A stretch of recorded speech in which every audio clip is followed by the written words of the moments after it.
First thing I would compliment the governor on is acknowledging our shared successes.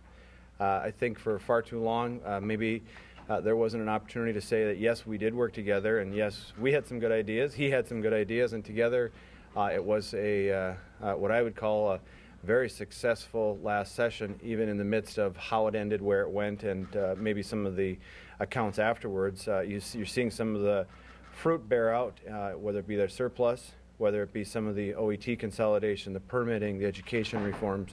These are things that we can all be proud of, but Minnesotans can look at and say, even though they may probably disagree, couldn't be further apart on whether or not to raise taxes, there are a lot of things that we accomplished together that make Minnesota a great state, and as we had said many, many times, lead the recovery instead of wait for it to come here.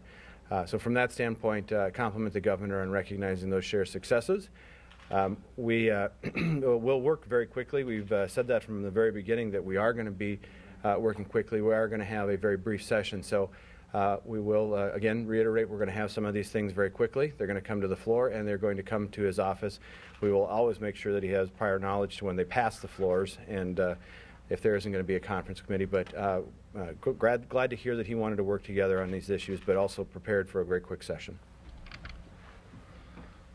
And I'm going to echo much of the same. Last Friday I stood here suggesting I was very disappointed with the governor and the vetoes that we had endured last week, and for reasons which I completely didn't understand. I would say tonight I'm more certainly optimistic. I think the governor had a good tone, a good theme about his moving forward with Minnesota. I think he was short on specifics and maybe long on hope and cooperation, and that's fine. That's maybe a good way to start this session, at least from the standpoint of his state of the state. The state of the state is good, by the way. Again, I would simply, as we so often have suggested, $5 billion deficit, $1 billion surplus, and let us never forget that. I think that is the major turnaround with respect to the state of Minnesota as we think about the last year. And so going forward, we look forward to working with the governor. He mentioned certainly his jobs initiatives, and we're going to take a look at that. Obviously, we're going to have a bonding bill. It may not be exactly what he has, but we're going to try to work through and make something happen there. We'll see about the Viking Stadium. I would suggest that we need his leadership in terms of making that happen. I don't think there's anything other than, anything like the governor that can move that forward. Senator Rosen and Maury Lanning are certainly good authors, but when we're talking about needing to work with Ramsey County, Minneapolis, whatever it might be, the Vikings, I think we need that governor's leadership. So I would certainly urge him to continue to work there, and going forward, look forward to, a good several more weeks and a good session. But I think the governor laid out a pretty good theme tonight.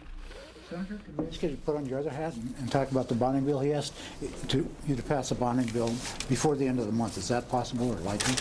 Well, we have a series of hearings going on, which are probably going to take us into about mid-March, the way we were situated right now. So we're rather scheduled, but certainly the intent is to work forthrightly and studiously rather through the process of putting something together. And I don't think it's going to be by the end of the month, but rest assured the motivation is there to work with him and make something happen. Speaker Zellers, you actually have big differences with the governor on how to create jobs. You talked about Viking Stadium, bonding bill, tax credits. You are not really on board all those things, are you? Where do you differ with the governor on how to best to create jobs? Well, we believe that it starts, begins, and ends in the private sector. Making sure that Minnesota's business economy is competitive. I think the permitting bill that we worked on is a great step forward, but we shouldn't rest on that. There are still Minnesota business owners that come to us on a daily basis. I met with some actually Senator Senjem and I both met with some public utility folks last week that talked about a process that was supposed to take 6 to 9 months and cost $25,000 that is now north of 24 months and $200,000. So because we've made some very good but small successes, we shouldn't stop there. We should want to strive to be the absolute best, be number one in competitiveness, be number one in business climate, drop out of the top 10 in taxation. So I think that probably the main difference is that we believe in the small business owners, that they should be the focus, not necessarily another government incentive program or, excuse me, a bonding bill that if you were to pass it today, $21,000 or $20,000 or $10,000 jobs don't drop out of the sky. A lot of times, as many of you in this room know, those bonding projects don't get let for not only a year, but for several years. So I think it's a good temporary approach. It's great to see pipe fitters, carpenters, Teamsters go back to work. Absolutely, we want to see that, but we also want to see mechanical and electronic engineers not only being educated and then coming to fruition here in Minnesota, but then starting their business here. And that business climate for the next decade is what we want to focus on. Can I just offer to, I was encouraged by the fact that the governor seems now to understand that our business climate is number 45 in the country, and if you understand that and know that, maybe it's now time that we can collectively work together on that. The other thing I would quickly offer, we talk about the bonding bill and this big explosion of jobs, but there are $2.7 billion worth of already approved bonding projects in the queue, in many cases on which money has not been spent yet. So if we can just get some of that moving, that would count for jobs too, if that's what he thinks. So, and many of those are agency bonds. And so let's not forget that. There's a lot of money in the bonding queue already. And we can add 775. That's what he wants to do. But, that said, we've got a fair amount in the queue already.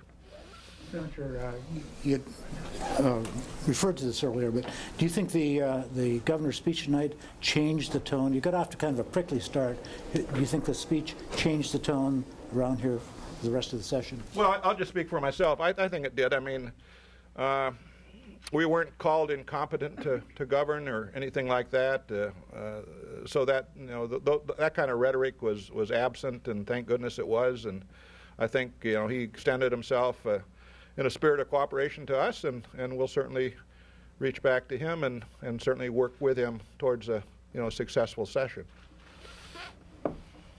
The governor sort of framed the November election as a choice between two approaches on balancing the budget, his stated preference for income tax increases versus a spending reductions only approach. Are you two okay with having your legislative majority on the line sort of framed in that way? Well, I would maybe disagree with our side of it, because it wasn't a cuts only, it was spending within our means. It's what you have in the checkbook. It's prioritized spending versus a tax increase, and we could spend a half an hour doing the tax committee review of what happens when you raise taxes and then revenues don't come in. We can cite Maryland, Washington State. You can go through that litany of states that have tried it, and the revenue that they expect never comes in at that number. It comes in below it. So rather than have that, I'm comfortable going to the people of the state saying we balance the budget, redesigning government, looking at ways that we treat every single dollar that we see down here the same way a family would when they're balancing their budget. We lived within our means, and we didn't raise taxes on business owners. If that's the choice going into this fall's election, absolutely, because there are too many Minnesotans that understand as small business owners that their personal income and their business income file together, and their employees get it as well. They don't want to lose their job because their employer's tax rate went up, because on paper they look like one of these so-called rich people. Can I just add to, this is way too tempting. No, I think, and Kurt said it, I think the difference is, okay, we're going to go out and we're going to espouse, live within our means, grow the Minnesota economy by growing more jobs. That's our theme. Okay. And his theme then, if that's what he's saying tonight, was we're going to grow the Minnesota economy by being the highest tax state in the nation. And, and that's basically where his proposal was taking us last year. So those are the choices, and I think I'm happy to run on the live within your means side, and if the other side wants to run on being the highest tax state in the nation, that'll be the contest. Are you guys surprised by the aforementioned the coming campaign? You mentioned the way that things were being cast in terms of campaign literature, or whether things were being done for campaign purposes. Specifically, he was referring to some of the education measures. Were you guys surprised to see him concentrate on November? Well, and as we said last week, it shouldn't be a concentration on us. I took that as a statement to Paul Thiessen for some of the amendments and the delay in the floor session with some of the amendments that were offered on his side of the aisle. So I didn't take that as a message to us. But again, the focus should be not on the adults, not on the staff, but on the classroom. It should be about what what is the student's best opportunity to learn in the school district they're in, the building they're in the grade that they're in, and the teacher that will best provide them that opportunity to be the greatest possible student, the greatest possible inventor, doctor, lawyer, whatever it is. The focus isn't on us and what fight we may or may not get in down here about whatever piece of literature or amendment comes off the House floor. The focus should be on Minnesotans, our fellow Minnesotans, the kids that are going to take care of us. The kids are going to take care of Dave and I when we're in the nursing home together, not on who had the best political postcard when it left the House floor. But generally speaking, it's references to the coming election. I'm surprised to see him mention it so often in his speech. Well, I would say yes, but again, that's because he sees it as a fight between us down here. We're looking at Minnesotans, so it's his choice. He's not up this year, so I'm not sure why, other than, he's looking to help himself get a better, in his terms, a better majority. But our focus is on looking at what is making Minnesota competitive, making us exceptional, making us the best possible state to build a business, to start a business, to transfer a business, not on who's going to have the best gotcha vote on the House floor. The governor mentioned again today that they're very close to a Vikings deal. They've been saying that since November. From your position in leadership and talking about how you want a quick session and knowing the fact that redistricting is going to want a lot of these people to leave, I mean, how likely at this point is a Vikings stadium going to get done?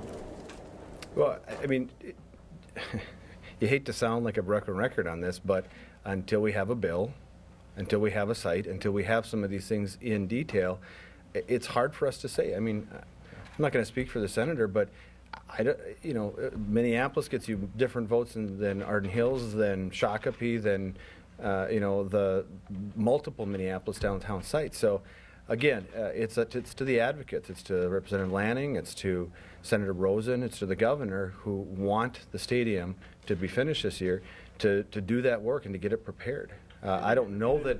Sorry. I mean, I don't know where they are in the process, and Mayor Rybeck says he's making good progress with the city council. Again, that is the advocates and the proponents' responsibility down here.